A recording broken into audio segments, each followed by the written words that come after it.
You hear Vikings and you think warriors, longships, raids, but there's a whole other story buried in the sagas and scratched into the bone. The women they brought back, the ones who weren't wives but lived as wives, the ones called frilla, concubines. Second choices, lower status. And what happened to them sits in mass graves and genetic markers and Arabic eyewitness accounts that make your skin crawl. This isn't legend. This is what the sources say. This is what the ground gave up. So what did Vikings actually do to young women taken as second wives? And why does the truth look worse than death? If you value documented Viking and medieval history like this, subscribe. It's the best way to support our work. Also comment from which city you're hearing this from. Also, this script is researched and factual, using sources from the Cambridge Archaeological Journal published May 2021 on human sacrifice and gendered narratives, and from Ben Raffield's April 2019 peer-reviewed study in slavery and abolition on the slave markets of the Viking world, deep academic sources with archaeological cross-reference, not popular retellings. Now back to the information. Let's start with the word itself. Frilla, Old Norse. It means concubine or mistress, but their reality was messier. In Viking Age Scandinavia, from roughly 750 to 1050 CE, powerful men kept multiple women. One wife, legal, respected. Then friller, plural. These women lived in the household, bore children. Had some rights under law, but fewer than wives. The Icelandic Gragas laws mention them almost in passing. The Sturlunga Saga from the 13th century looking back says, almost universally, men indulged in extramarital affairs with numbers of women. Not hidden, open, institutionalized. Who were they? Slaves at first. Thralls captured in raids. The Annals of Ulster from 821 describe Vikings near Dublin carrying off a great number of women into captivity. Just women. Targeted. The slave trade ran through Dublin, Hedeby in Denmark, Birka in Sweden. Archaeological digs found iron collars and shackles at all three sites. 4 examples at Birka, 6 at Hedeby, 1 confirmed at Dublin. Ben Raffield's 2019 analysis argues these weren't for animals. They're too close to the harbor districts. Too similar to human restraints from other eras, they cluster where the markets were. Now, price, hard to pin exact numbers because most deals left no receipt, but context helps. Ibn Hawqal, writing in 977 CE, describes a Viking slave trade stretching from Spain to Egypt across the Mediterranean. Slaves were commodity. One estimate says 10% of the Viking Age Scandinavian population were thralls. 10%, that's not fringe, that's structural. And women were valued differently. Younger, fertile, foreign. The term used in some Irish sources is women from over the Great Sea, foreigners who do not know Irish. Easy to control, hard to run. Iceland's settlement between 870 and 930 CE gives us numbers in another way. Genetic studies, multiple. A 2001 study in the American Journal of Human Genetics analyzed mitochondrial DNA from 401 Icelanders and over 2,500 Europeans. Mitochondrial DNA passes mother to child only. Result, 60% of Iceland's founding female population came from the British Isles. Not Scandinavia, 60%.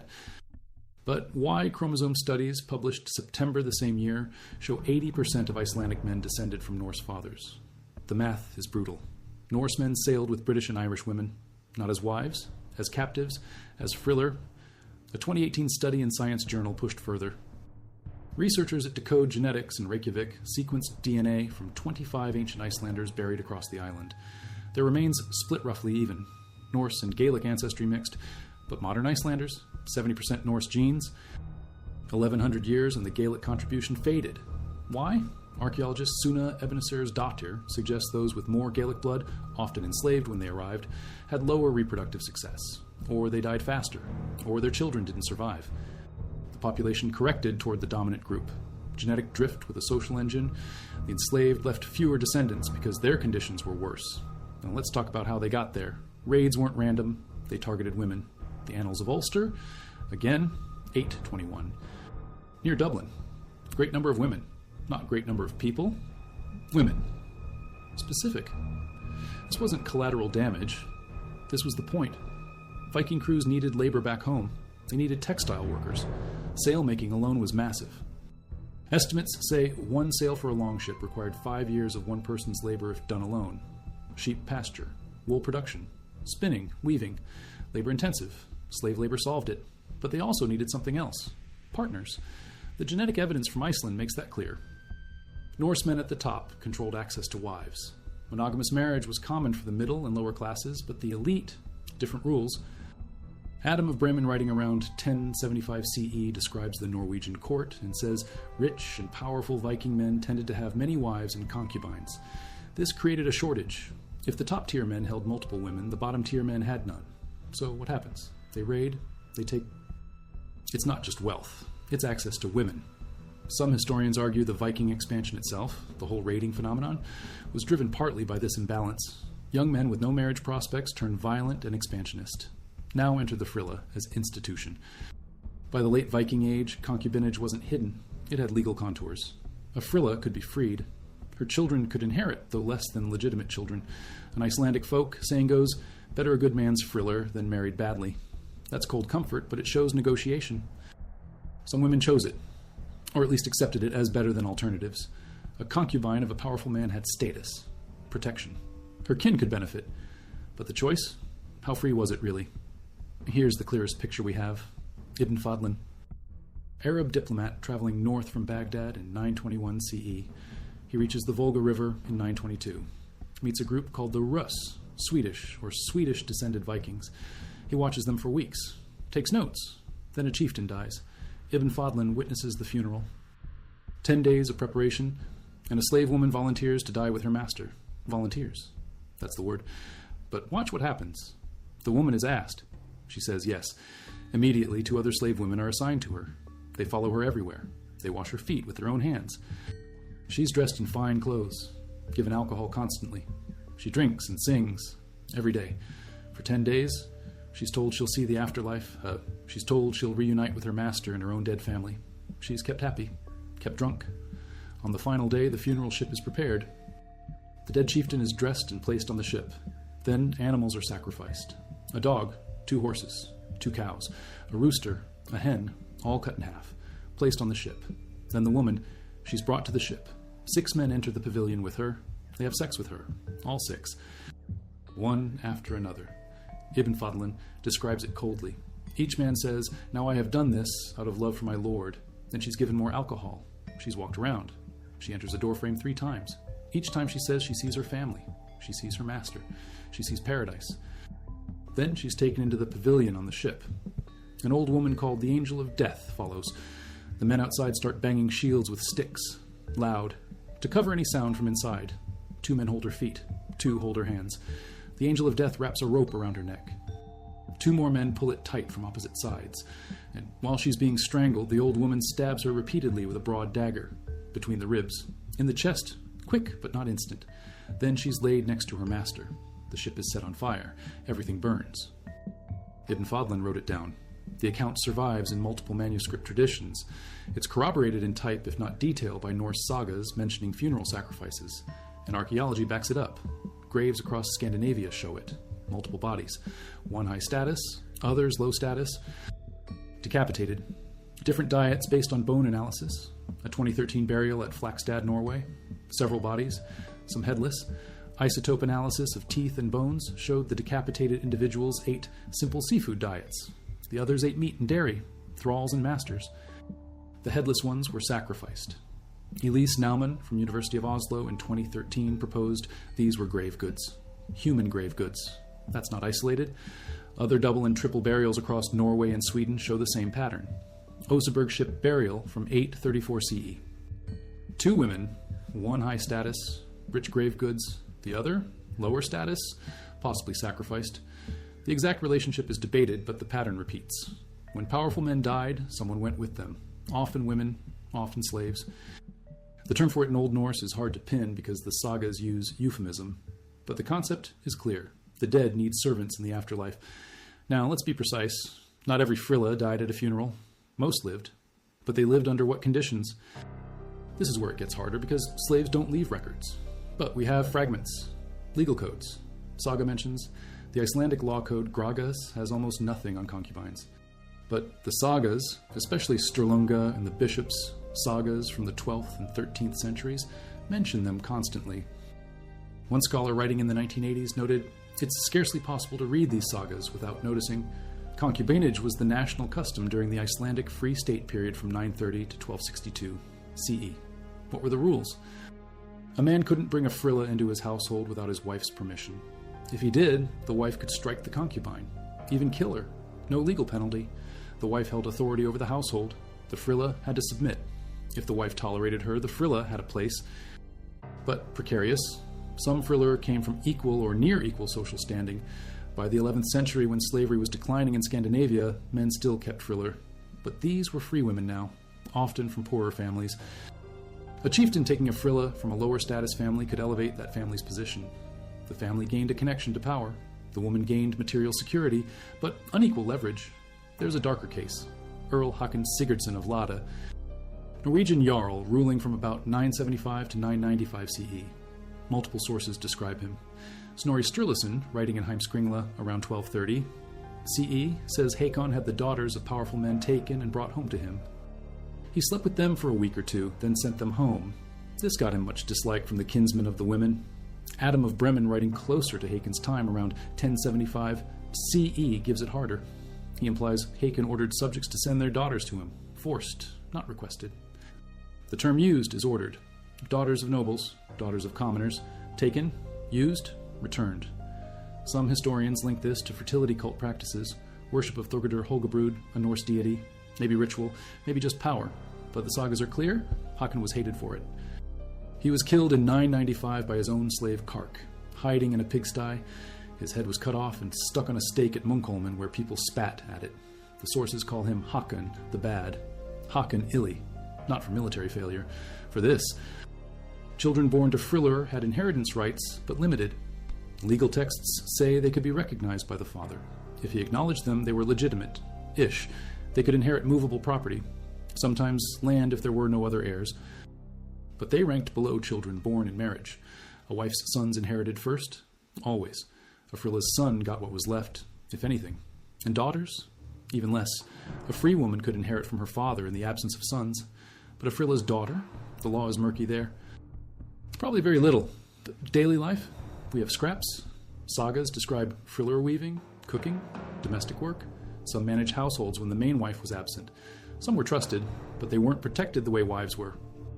A wife who was struck by her husband for anything other than 3 specific offenses, giving away something not hers, being found with another man, or cursing his beard, could demand payment. A frilla, no such protection. She could be beaten, used, discarded.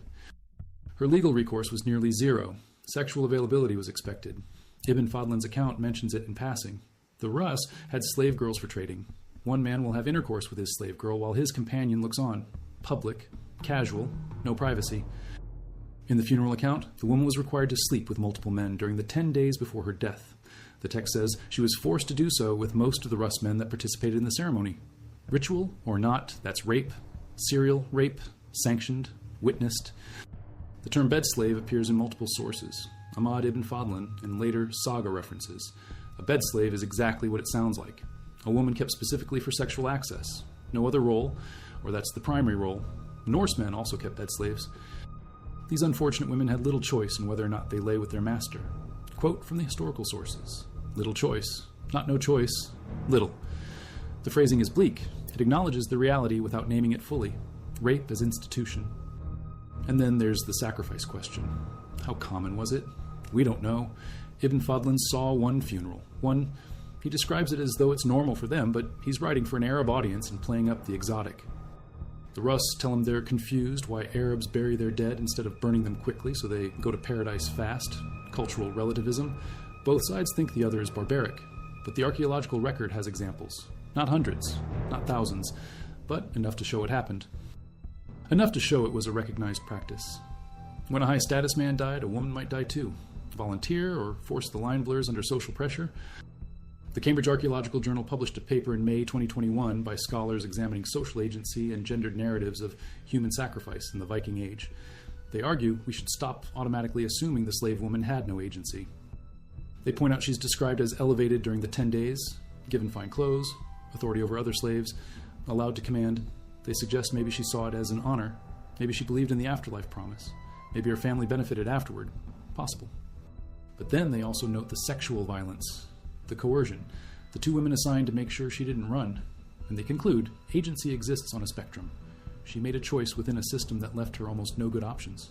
That's not freedom, that's navigating captivity. Let's zoom out.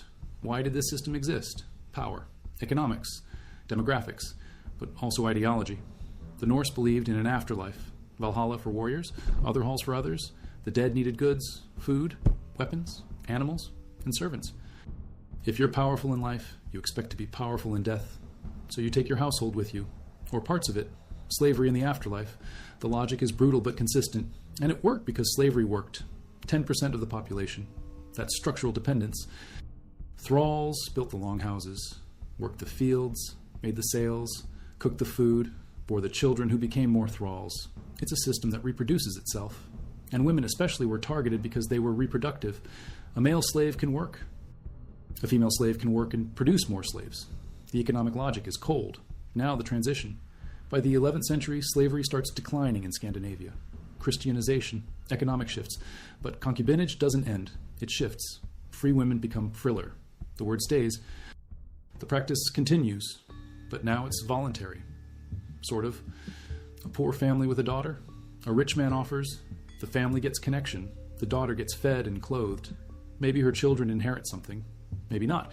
It's still unequal, but it's not slavery. That distinction matters. But the vulnerability remains. A frilla without slave status could leave. In theory. But leave to what? Back to poverty? With a child? Stigmatized? The structural coercion is different, but still real. The sagas tell us some friller held real power, especially older ones. Women who survived their childbearing years. Women whose children grew up and succeeded. Women who outlived their men and controlled property. The sagas mention women like Hildegunr in Njal's saga, who incites Flosi to avenge her husband's killing. Thorgerd in Laxdela saga, who shames her sons into avenging their brother. Powerful women, post-reproductive, unthreatening to the patriarchal structure now, so they're allowed more freedom. The pattern is consistent. Young women are controlled. Older women are freed. Once they can't destabilize the family through pregnancy or marriage alliances, they can act. But the young friller, controlled. Watch the household archaeology. Some Norse households show segregated spaces, possible women's quarters, weaving rooms. Jockin's writing in 1991 points to possible seclusion of women in certain parts of the house. Men's access limited. This might have been for wives, might have been for friller too. Controlling space controls behavior. You can't run if you don't leave the room. The genetic data circles back. That Icelandic founding population. 60% of the women from the British Isles, but over 11 centuries, those lineages faded. Now it's 30% in modern Icelanders. The Gaelic contribution was bred out, or died out. Why? The Cambridge study from 2021 proposes differential reproductive success. If Frlur and their children had fewer resources, they had higher mortality. If they were lower status, they married lower status. If they were marginalized, their children were marginalized. Over generations, the population shifts. The Norse contribution dominates because Norse families had structural advantages. But here's the twist. The genetic legacy persists in other populations. Studies of mitochondrial DNA in the Orkney Islands show 35% Norse origin. Shetland similar, Western Isles 12%. And Norway itself, modern Norwegians share closer genetic ties to ancient Icelanders than modern Icelanders do, because the Icelandic population underwent genetic drift in isolation. Small population, island, genetic diversity dropped. But Norway stayed connected to broader Europe. More migration, more mixing, more preservation of the original Viking Age diversity. So if you want to know what early Viking genetics looked like, check modern Norway and Scotland, not just Iceland, now the other slave markets. Dublin operated for over 3 centuries, from the late 8th century to the Norman invasion in 1170 CE. It was a hub. The Irish fought each other, captured enemies, sold them to Vikings. Vikings raided Britain, brought captives to Dublin, sold them onward to Spain and the Islamic world and Byzantium. Silver dirhams from the Abbasid Caliphate show up in hordes across Scandinavia. Proof of trade. Slaves went south. Silver came north. Dublin was the fulcrum. Hedeby in Denmark. Major trading center from the 8th to 11th centuries, mentioned in multiple sources. A monk visiting in 870 CE was so shocked at seeing Christian slaves for sale, he sold all his possessions and bought them freedom. That story is recorded, meaning it was notable, meaning it happened enough that one monk's gesture stood out. The slave market there was open, legal, regulated. Elites monitored it, maybe taxed it. The 9th century Vida Ansgari describes burqa in Sweden administered by a royal bailiff who managed economic and defense functions. Trade happened under supervision, including slave trade. How many women? We'll never know. The written sources give anecdotes. The archaeology gives fragments. But the scale? Ibn Haqwal, in 977, says the trade stretched from Spain to Egypt. That's not small. That's an industry. And women were premium goods, younger, fertile. Foreign women from over the Great Sea, sold in Dublin, shipped to Hedabai, traded to Bulgar on the Volga, then caravanned south through Khwarezm to Samanid markets in Central Asia, then to Persia, then to Baghdad. Long supply chains, high value, high volume, and their lives. Most left no trace, no name, no grave. The ones we know because they died dramatically.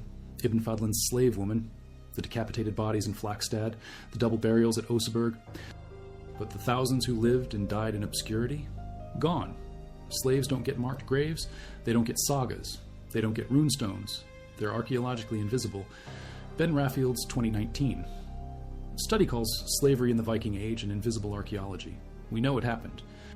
We have some evidence, but the record is sparse because the people who suffered it had no power to record it. That's the cruelty stacked on cruelty. Not just the violence, not just the coercion, but the erasure, taken from home, enslaved, used, discarded, forgotten. Your children might inherit something if your master acknowledges them. Might. But you're a footnote, a genetic trace, a corroded iron collar in a museum drawer. Let's go back to Earl Hakon, 995 CE. He's hiding from Olaf Tryggvason, who's conquering Norway and Christianizing it by force. Hakon's pagan, powerful, hated. He and his slave Kark hide in a pigsty under a stone. Olaf arrives at the farm, gives a speech, offers a reward for whoever kills Hakon. That night, Kark cuts Hakon's head off, brings it to Olaf, expecting payment. Olaf refuses, says a slave shouldn't kill his master. Cuts Kark's head off, too. Both heads go on stakes at Munkholmen. People spit on them. Hakon's because of his crimes. Kark's because he was a slave who overstepped. Even in death, the hierarchy holds. But think about Kark. He lived his whole life under Hakon, watched Hakon take women, watched him send them back. Maybe Kark had a daughter. Maybe Hakon took her. The sources don't say, but when Kark gets the chance, he kills him. Risk his own life. Knows he might die. Does it anyway. That tells you something about what it was like to live under Hakon. And Hakon wasn't unique. The sources call him Hakon the Bad, but they describe his behavior as typical for powerful men. Just more extreme, more hated. But Adam of Bremen, writing about the general Norwegian elite, says they tended to have many wives and concubines. Tended, meaning common, meaning normal. Hakon was the bad example of a normal practice. So what's the answer? What did Vikings do to young women taken as second wives that was worse than death? Here's what we know. They enslaved them, took them from their homes, transported them hundreds or thousands of miles, sold them in markets, brought them into households where they had no legal protection, required sexual availability, beat them if they disobeyed, gave them no recourse, let the wife kill them if the wife wanted, had their children but gave those children fewer rights, and sometimes, when the master died, they killed the concubine too. Strangled her and stabbed her and burned her with the corpse, told her it was an honor, made her drunk so she'd comply, covered her screams with shields. That's documented. That's in Ibn Fadlan. That's in the graves. And for the ones who weren't killed? They lived in a state of permanent vulnerability. A Frilla could be freed, but most weren't. A Frilla could gain status, but only through her master's favor. A Frilla could have children, but those children ranked below legitimate ones. She could be discarded, replaced, forgotten. Her genetic line might fade over generations because her descendants had fewer resources, or she might be sacrificed, one or the other. Neither is good. So worse than death? For some, yes, because death is one event. This was a lifetime, or lifetimes, generations. Women taken in 821 near Dublin, their daughters born into slavery, their granddaughters born into it, until the system shifted in the 11th century. That's 200 years, 10 generations. And even after slavery declined, concubinage continued. Different structure. Same vulnerability. The worst part, it was legal. It was normal. It was institutional. Not hidden. Not shameful. Adam of Bremen describes it. Ibn Fadlan describes it. The Sagas describe it. The law codes accommodate it. No one writing these sources says this is wrong. They describe it as fact, as practice, as the way things are. The only time someone gets criticized is when they overdo it like Hakon, or when they disrupt the social order. But the system itself, unchallenged. Even the Christians who replaced the pagan Norse didn't fully end it. Concubinage persisted in Christianized Scandinavia into the 13th century. The Sturlunga Saga, written in the 13th century, records it as ongoing. The church opposed it officially, but in practice, powerful men kept doing it, dressed it up, called it different things. But the structure remained. High-status men with multiple women, low-status women with no options. That's the legacy. And the genetic trace, it's still there. 60% of Icelandic women in 930 CE from the British Isles, 30% now. But in Orkney, in Shetland, in parts of Scotland, the Norse genetic contribution is visible and persistent. Those populations descend partly from Viking men and Celtic women.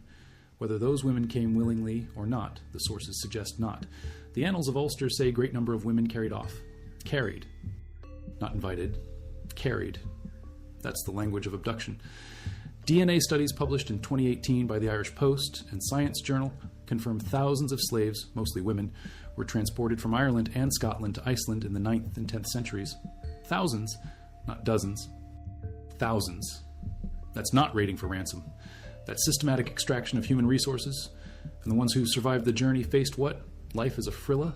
Life as a bed slave? Life in a household where the wife could kill you? Life waiting to see if your master dies and takes you with him. Now here's the final evidence that reframes everything.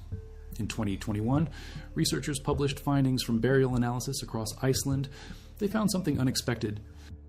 Some women, who were clearly of Gaelic origin based on DNA, were buried in full Norse style.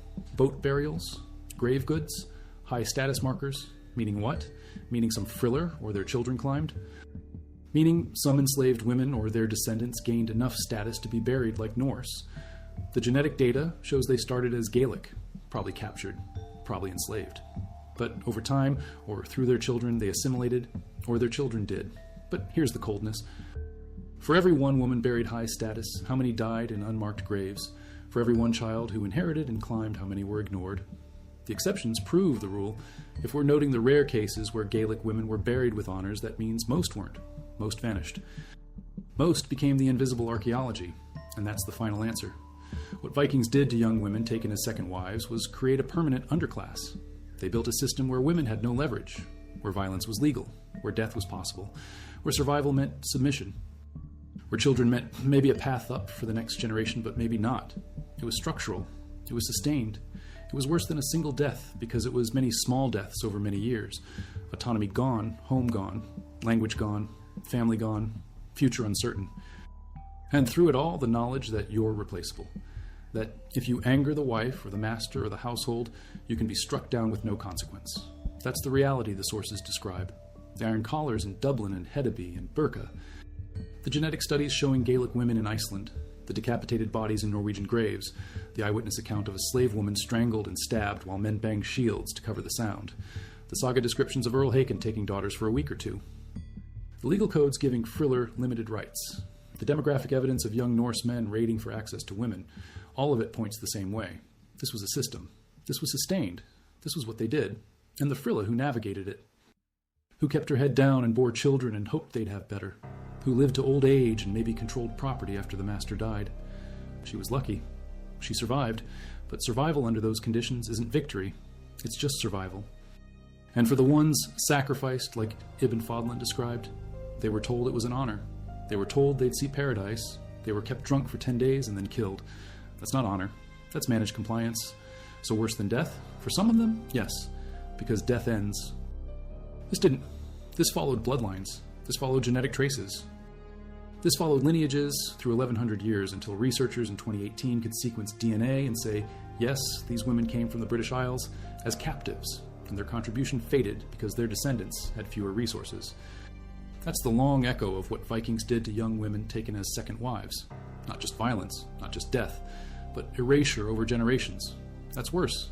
Let's descend deeper. We've mapped the geography of this brutality, from the Irish coast to the funeral pyres on the Volga River. We have the genetics, the shackles, the eyewitness accounts. But what we've discussed is the system's architecture. Now we need to walk the halls of the Longhouse. We need to understand the daily terror, the subtle wars fought between women, and the impossible choices faced by the children born from this system. Because the horror of the frilla wasn't just in the dramatic moments of sacrifice or abduction, it was in the grinding, unending reality of a life without leverage. Let's begin inside the household, with the legal wife. The Husfreyja, the lady of the house. She held the keys to the stores. She managed the thralls. She was the mistress of the domestic sphere, a position of significant power and respect. Now, introduce the Frilla into this space. Not a guest, not a servant in the traditional sense. She is a sexual rival, brought into the wife's domain, who will bear the husband children who might compete with the wife's own. The Icelandic law code, the Sagas, is chillingly clear on this point.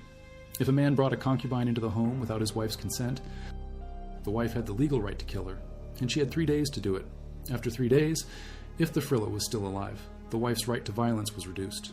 She could still strike her, but not kill her without penalty. Think about that. A 3-day window for murder, sanctioned by law. This wasn't an abstract legal principle. It was the codification of a brutal power dynamic. The wife's honor was tied to her exclusive control over the household. The Frilla was a direct threat to that honor. While some wives may have tolerated or even welcomed an extra pair of hands for labor, the Sagas are filled with the bitterness this arrangement created. The tension must have been constant. A war fought not with axes on a battlefield, but with poison, with whispers, with the strategic deployment of social shame. The Frilla had to navigate this every day. Every meal, every task, was a test. Did she look at the husband for too long? Did she take a slightly better piece of bread? Any perceived slight could trigger the wife's legally protected wrath. Her survival depended on making herself as small, as unthreatening, as invisible as possible, while simultaneously remaining desirable to the man who owned her. It's a psychological tightrope walk over a pit of knives. Now consider the children. The Frilusen or Friludater. The children of the concubine. The first script noted their limited inheritance rights, but the reality was a social and legal limbo. Their status was entirely dependent on one thing: the father's acknowledgement. If he publicly claimed the child as his, the child had a name, a lineage, and some claim to property. If he did not, the child was nothing. A slave born of a slave, with no connection to the powerful man who sired them. This gave the father absolute power. He could create a dynasty, or he could create another thrall with a single word. For a child who was acknowledged, life was still a struggle. They were a constant, living reminder of the father's infidelity, a source of shame for the legal wife and her legitimate children. In the Sagas, these children are often depicted as ambitious, resentful, and dangerous. They have something to prove. They fight harder, take greater risks, because they start from a disadvantage, and sometimes, against all odds, they succeeded. The most famous example is Magnus the Good, who became king of Norway and Denmark in the 11th century. He was the illegitimate son of King Olaf II and his English concubine, Alfhild. His path to the throne was paved with bloodshed and political maneuvering. He had to be better than his legitimate rivals, because his very origin was a stain against him. But for everyone, Magnus the Good, there were thousands of forgotten children of Friller who lived and died in the shadow of their legitimate half-siblings, never inheriting more than a token piece of property, always seen as second best. Their existence was a testament to the father's power, but also a constant source of instability within the family. Let's pivot from the social to the economic. We mentioned that enslaved women provided labor, but the scale of this labor, specifically textile production, was the engine of the entire Viking Age. A single sail for a longship. The vessel that enabled the raiding and trading Truro required an astronomical amount of work. It took the wool from over 400 sheep. That wool had to be sheared, cleaned, carded, spun into thread, dyed, and then woven on a warp-weighted loom. One estimate suggests this process for one sail would take one person working alone nearly 5 years. Now, multiply that by the hundreds, perhaps thousands, of longships in the Viking fleets. The demand for textiles was insatiable, and this work was done almost exclusively by women. In archaeological digs of longhouses, from Scandinavia to Iceland and Greenland, the most common artifacts found in the domestic spaces are spindle whorls and loom weights. They are everywhere. This tells us that weaving was a constant, central activity of the household. And who did the most laborious parts of this work? The thralls, the friller. Their hands spun the thread and wove the cloth that became the sails that carried Viking men across the seas to raid more villages and capture more women to bring back to spin and weave. It is a terrifying, self-perpetuating cycle. The enslaved women were forced to build the very machines of their own and others' oppression. Their labor was not incidental to the Viking Age. It was foundational. Without this massive, coerced workforce of female textile producers, the longships could not have sailed. The Viking expansion could not have happened on the scale that it did. And what happened to the women who didn't stay in Scandinavia? The first script mentioned the trade routes south. Let's follow a woman captured in a raid near Dublin. She is sold in the slave market there. She is not bought by a Norse chieftain to be a frilla in his longhouse. Instead, she's bought by a Rhodanite merchant. She is chained with others and put on a ship sailing for Al-Andalus, the Islamic-controlled Iberian Peninsula. From there, she might be sold in the markets of Cordoba, then one of the largest and most sophisticated cities in the world. Her life is no longer governed by the rhythms of the Norse seasons, but by the rules of a caliphate. She would likely be forced to convert to Islam. Her name would be changed. She would become a concubine in a harem, one of dozens or even hundreds of women owned by a single powerful man. Here, the dynamics are different. She is not in a single longhouse with one rival wife. She is in a sprawling palace compound, a complex and often lethal world of eunuchs, guards, and competing factions of women. Her value is tied entirely to her beauty, her ability to produce a male heir, and her skill in navigating the intricate politics of the court. While a frilla in Norway might have a slim chance of her son inheriting property, a concubine in Cordoba who bore the caliph a son could see him become the most powerful ruler in the Western world. But the fall was just as steep. If she failed to please her master or fell out of favor, she could be sold again, given away as a gift, or simply left to languish in obscurity. Her life was one of gilded captivity, a world away from the cold, damp longhouse, but just as precarious and even more disconnected from her origins. She became a ghost, her Gaelic past erased, her identity reforged in an Arab court, a footnote in the vast. Interconnected slave trade that the Vikings so brutally facilitated. Finally, we must ask how this institution died, or rather, how it changed. The arrival of Christianity in Scandinavia in the 10th and 11th centuries was the single greatest challenge to the frilla system. The church preached a new doctrine: one man, one wife, for life. Concubinage was a sin, adultery was a sin. The children of such unions were illegitimate in the eyes of God and the church. Officially, the practice was condemned. But a system that had defined elite Norse masculinity for centuries did not disappear overnight. The chieftains and kings who converted to Christianity did so for political reasons, but they did not readily abandon their social customs. For generations, there was a struggle between the old ways and the new faith.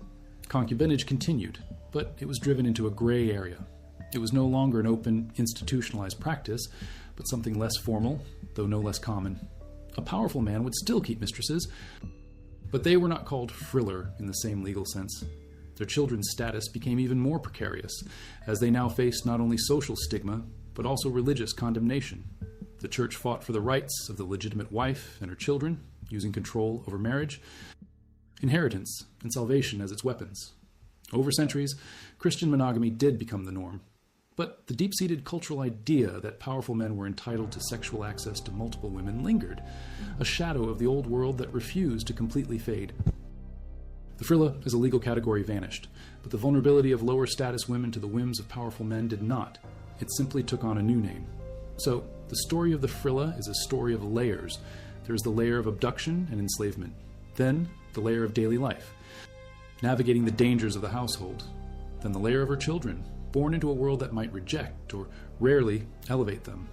Then the economic layer, where her forced labor literally powered the Viking world. And finally, the religious layer, where a new faith tried to erase the practice but struggled against the ingrained culture of power. Each layer adds to the crushing weight of her existence, while a few, through luck or cunning, might have found a measure of security or seen their children rise. They were the exceptions that prove a devastating rule. The vast majority of these women lived and died in bondage, their names unrecorded, their graves unmarked, their stories silenced. Their legacy is the genetic echo in modern populations, and the chilling descriptions left by men who saw their suffering not as a tragedy, but as a simple, unremarkable fact of life.